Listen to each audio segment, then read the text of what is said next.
Tonight with Heather McDonald. She's a fearless person, a fellow at the Manhattan Institute, and the author of the book, The Diversity Delusion, How Race and Gender Pandering Corrupt the University and Undermine Our Culture.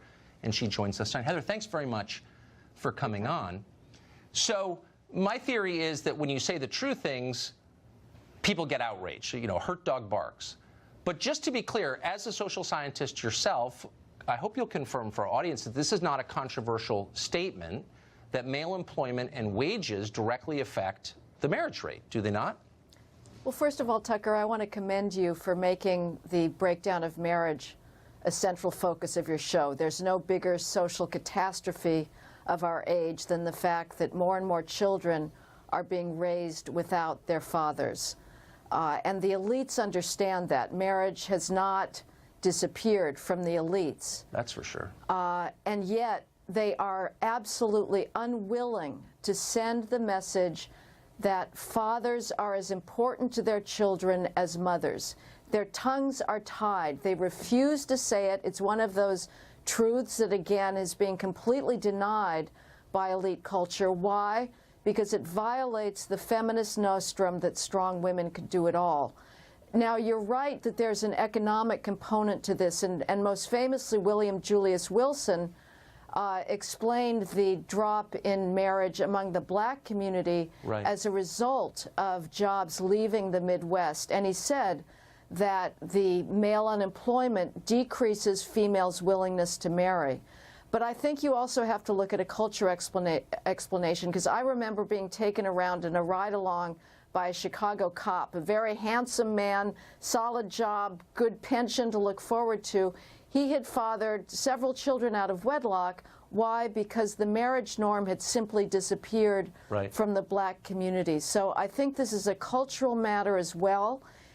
It's a product, to a certain extent, of the feminist attack on males. We are living through a period where males are being constantly disparaged as simply the source of evil in our world. And they are responding, tragically, by withdrawing from competition, taking their marbles and going home, and that is leaving us all at greater risk. And in some cases, taking their own lives, I would say. I mean, the suicide rate for American men is higher than it's been in a long time.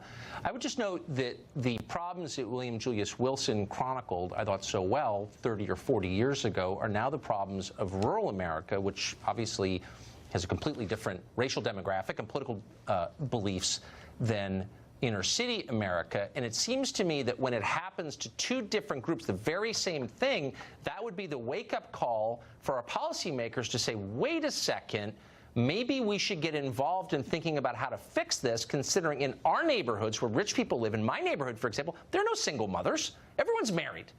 Because it works. So why aren't they doing their best to pass on the thing that is working for them? It just seems grotesque to me. No, I think we do have to look at industrial policy and make sure that there are good, well-paying jobs there.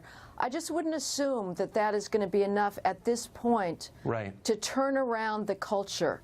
Again, we need to valorize males, and the culture needs to say males are not toxic. Masculinity is not toxic.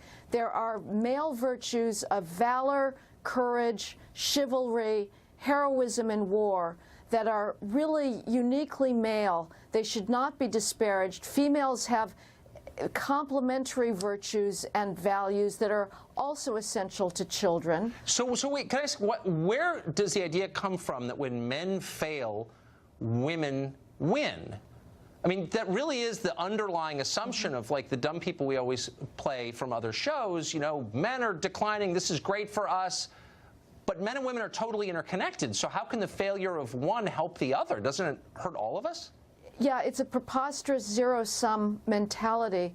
But there's a lot of females who are angry for no reason at all. They have an axe on to grind, a chip on their shoulder, and they're constantly looking for ways to feel offended, mostly by dredging up sexism from the past, because it's almost impossible to find today. I mean, you have females that are excelling in education.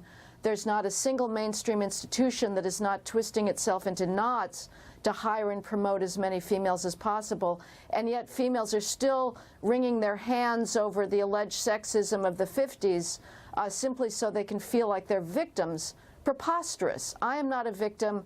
I don't know any female victims, frankly. But there is a sense that in order for females to succeed, it has to be at the expense of males and through a constant devalorization of masculinity. Work. It doesn't work. We don't win when some of us lose. I don't believe that. It's not true. Heather, thank you very much. Thank you.